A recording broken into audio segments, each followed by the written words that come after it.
Hey, how's it going, folks? If you only watch one tutorial for the PC version of Fallout 4, make it this one, especially if you're new to modding or eager to jump right into the game. So you just bought Fallout 4, you installed and fired it up for the first time, and maybe a couple hours in, you're noticing some weirdness. Some dialogue is playing out of sync with the subtitles, jumping and other game physics look or feel a bit off, and the loading screens, especially in downtown Boston, are taking an eternity.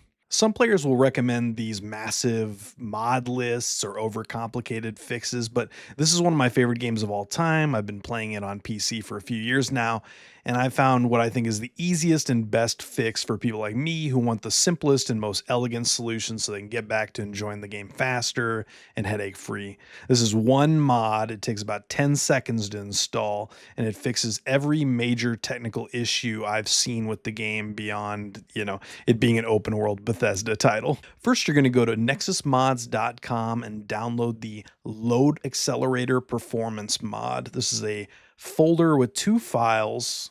You may notice that it was originally uploaded in 2016, but not to worry, it works with the next gen update that broke a lot of mods a few years back. It works with Fallout 4 Anniversary. It's all the same under the hood. I've tested it on every iteration of Fallout 4 on PC that I've used, that has come out in that time, and it works great. It's just a manual download, so you just click manual download right here. Okay, next you're going to unzip or extract files from that folder you downloaded, and you'll see d3d11.dll and loadaccelerator.ini, which is basically a glorified text file that you use to configure the mod. All you do is highlight both of those, click and drag them into your root sort of fallout4.exe folder, which for you is probably like C, program files, x86, games, Steam, and then Steam apps, common, Fallout 4.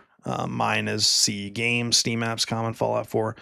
You just click those, drag those two files into the same folder that Fallout 4 is in. Open up loadaccelerator.ini in Notepad, and we'll tweak just one thing. You're going to see FPS limit in game is set to 0. We're going to make that 60. Numeric value of 60, and then FPS limit in loading is set to 350, limit in black loading 350.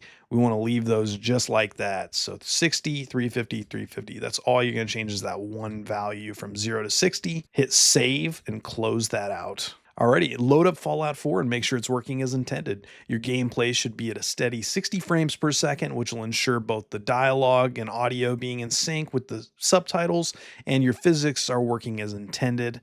The game engine is designed in such a way that everything moves in time with that 60 FPS target. In loading screens, you'll see some green arrow characters moving down in the corner, which tells you that the load accelerator mod is boosting your frame rate as intended. This will put an end to those really painful loading times, especially like in the downtown Boston area, the skyscraper, some of the big dungeons. To get the most out of this mod, check your NVIDIA control panel or whatever equivalent app you have for your graphics card, and make sure you're not capping the frame rate with that external program. You want to do all that in your loadaccelerator.ini file so that the game is running at 60 FPS in-game and then switching up to 350 FPS during the loading screens.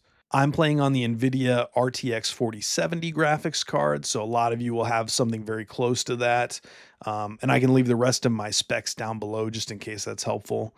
If you have any questions, let me know in the comments, and me or someone even more knowledgeable about Fallout 4 and modding will do our best to help you.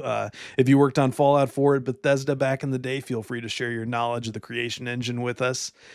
There are, of course, alternative methods of getting Fallout 4 to run exactly the way you want it to, uncoupling the physics from the frame rate, for example. But I believe this to be the quickest, easiest solution, and it allows you to maintain the intended vanilla Fallout experience while getting rid of a handful of major issues. I hope this has been helpful. Hit the subscribe button if you'd like to see more tips for Fallout 4 and other games on PC, and we'll see you out in the wasteland.